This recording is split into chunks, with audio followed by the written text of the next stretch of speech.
No Pecuarista em Prosa de hoje eu converso com uma pecuarista que tem um histórico com a raça caracu, né, zootecnista, e sempre com um sorriso traz pra gente boas lembranças, né, daquilo que a gente fala que é a história da pecuária, né.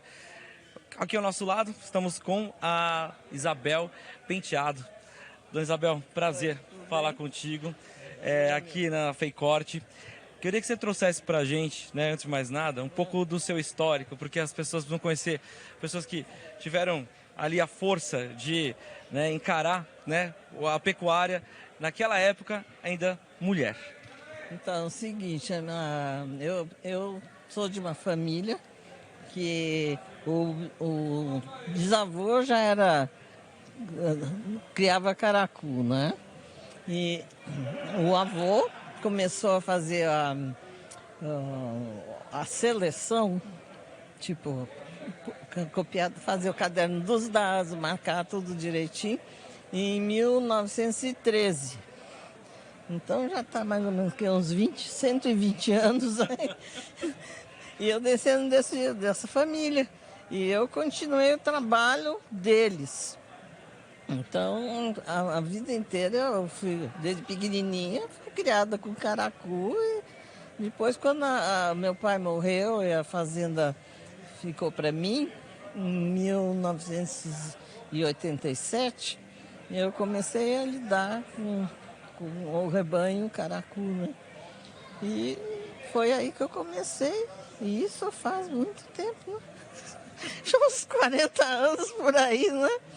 Enfim, eu acompanhei toda a trajetória do caracu de lá para cá. E eu tenho dados de avô, bisavô, uma coisa assim antiquésima, né?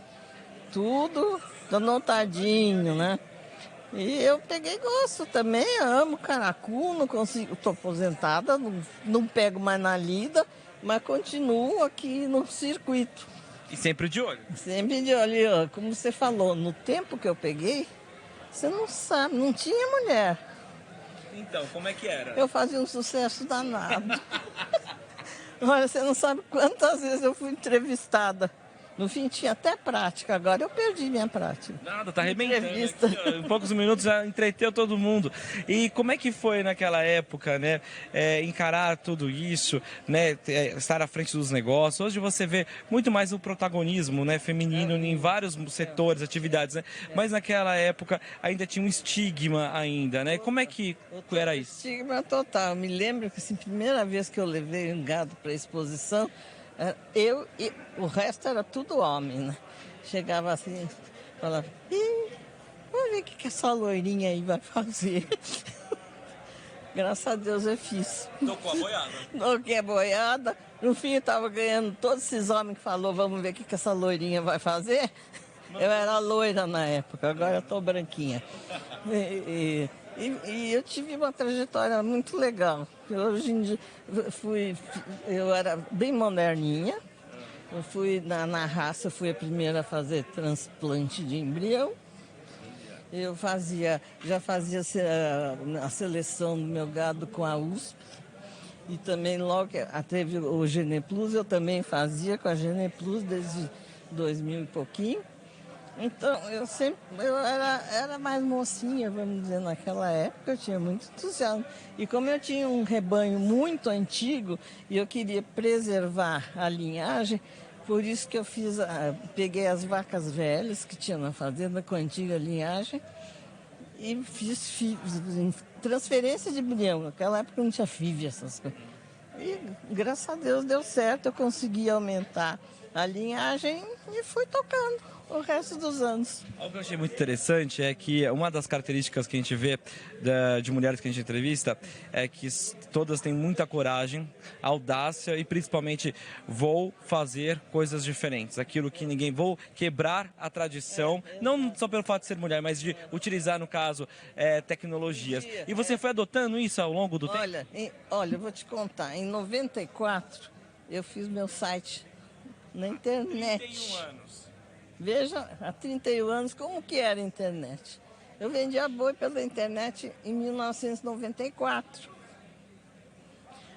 Outra coisa interessante, como nós estamos na Feicorte, eu fui em todas as Feicortes que tinha em São Paulo. Em 95 eu comecei a levar o gado. Eu levava todo ano para Feicorte em São Paulo. Depois que passou aqui, eu não trouxe mais mesmo. E eu me aposentei também, então parei, né? Mas eu estava conversando com a Cris, nós começamos juntos. Cris Bertelli, nossa diretora executiva. Eu sei que a Cris, mas ela que organizava o Feicorte na época. Então, conheço a Cris desde que ela era novinha, não tinha nem criança, mas uma excelente pessoa. Exatamente. E assim, é um exemplo também de liderança, né? Também, Exato, mulher, sim. né? E esse quadro, né, a gente também, né, que é o nosso Pecuarista em Prosa, a gente destaca essas histórias. E a senhora fez um convite ao passado, mas um passado recente, porque as histórias às vezes acabam se repetindo, mas elas ganham novos personagens, né? Mas nesse sentido, né, como é que você vê hoje, né? Como a senhora vê hoje toda essa tecnologia sendo adotada? Hoje nós estamos já na ultrassonografia de carcaça. Como é que você vê isso? Conversando com um rapaz ontem, um veterinário, o genoma que estão fazendo. Eu tenho o meu genoma. Eu fiz o ano passado, o meu genoma, da minha pessoa. Eu quis ver minha descendência. Eu achei super bacana e vou fazer isso com gado. Né? Então você vai... Um monte de coisa que você vai descobrir. Isso eu acho bárbaro. Você vê, você consegue ver toda a linhagem, ver a tendência de doenças que ele pode ter. Você vê tendência para tudo, para todos se engorda, se é bom de engorda, se é bom de engorda. Enfim, você vê tudo que o indivíduo é, seja gado, seja humano. Então eu acho que eu sempre fui adepta à modernidade.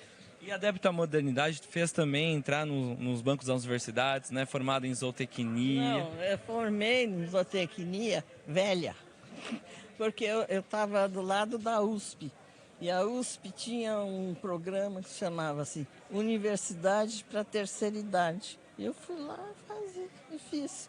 E hoje é zootecnista. Quer dizer, é tipo, eu tenho todos os diplomas, né? Mas não que eu seja assim oficial, porque eu fazia esse programa de terceira idade. Eu ia para a aula, ficava atenta, eu não olhava assim no lado meus coleguinhas, tudo dormindo. Né? Só eu que estava lá assim. Enfim. Isso é o caso, fazer o quê, né? Faz parte ali daquela turma.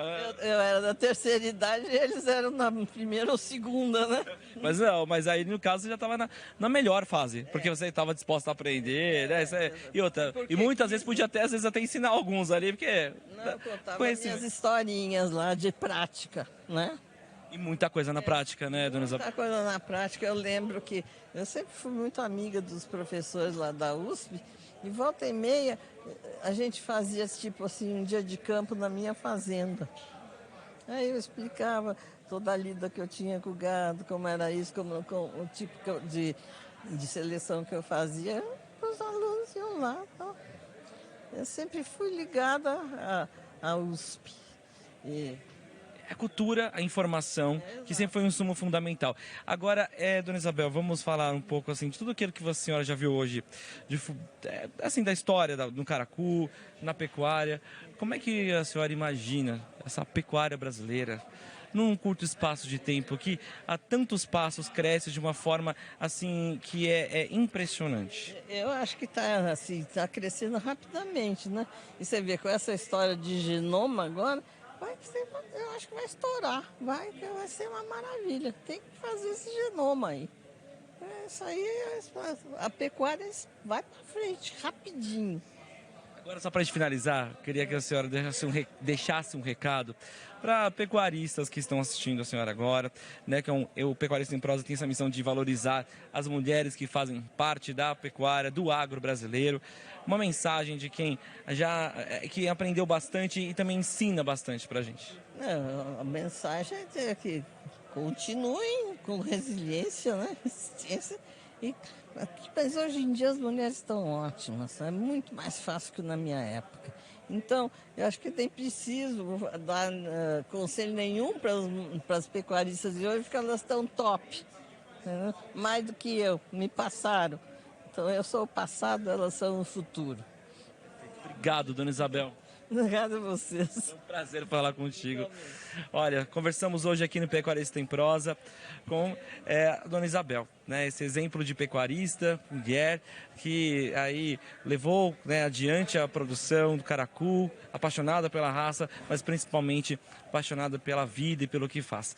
Então esse é o nosso Pecuarista em Prosa de hoje, direto da FEICORTE 2025.